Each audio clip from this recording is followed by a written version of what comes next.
Mr. President, allow me to thank you for convening this important and timely General Assembly meeting on the issue of the protection of Palestinian civilians in the occupied Palestinian territory. At the outset, I would like to begin by expressing my heartfelt condolences to the Palestinian people and the government over the loss of the civilians' lives, including women and children, and offer my wishes for the speedy recovery of all who are injured. We pray for the continued strength and resilience for the people of Palestine. Mr. President, the deteriorating situation in Palestine occupied territories, including East Jerusalem, is unacceptable and cannot continue.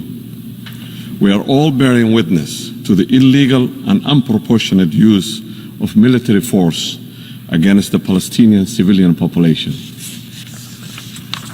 Somalia supports the fundamental elements of a just and lasting peace in the region in accordance with the relevant General Assembly and the Security Council resolutions, which are in keeping with the principles of United Nations and international law, confirm the illegality of the occupation by the force and defend the right of the people's self-determination and independence.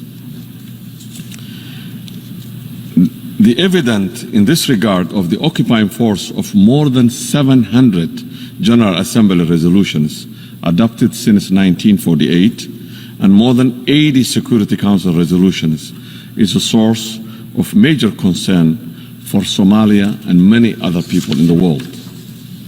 Somalia reaffirms its unreserved support for the call of the total and unconditional end of the occupation for the recognition of the Palestinian people's right of self-determination and the exercise of sovereignty and independent state.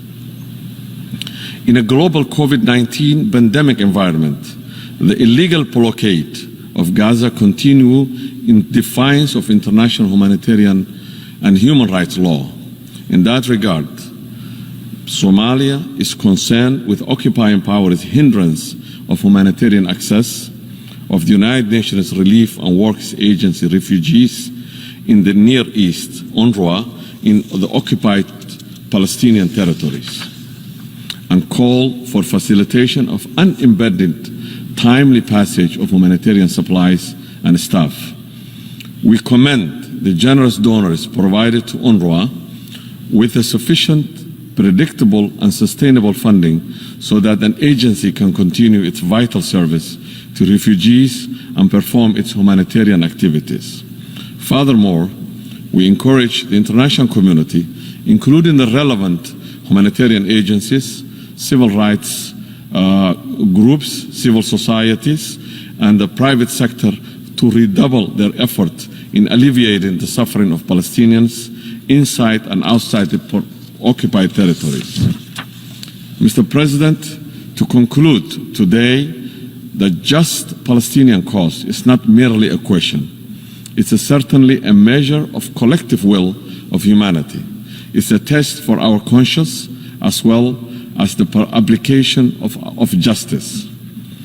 For more than 70 years, the so-called question of Palestine in the agenda of the General Assembly and the Security Council has been receiving the same unified answers from the United Nations member states.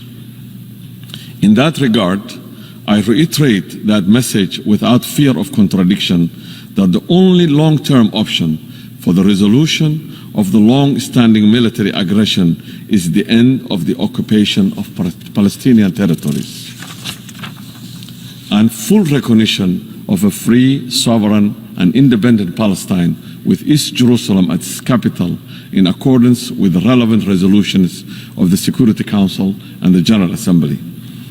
Somalia and its people will continue to support and stand in solidarity with the Palestinian people and government in their unwavering pursuit of their legitimate rights, including to live in peace with secure and internationally recognized boundaries and unalienable rights of its people. ستتحرر القدس بإذن الله أبى من أبى وشاء من شاء. والسلام عليكم. Thank you very much.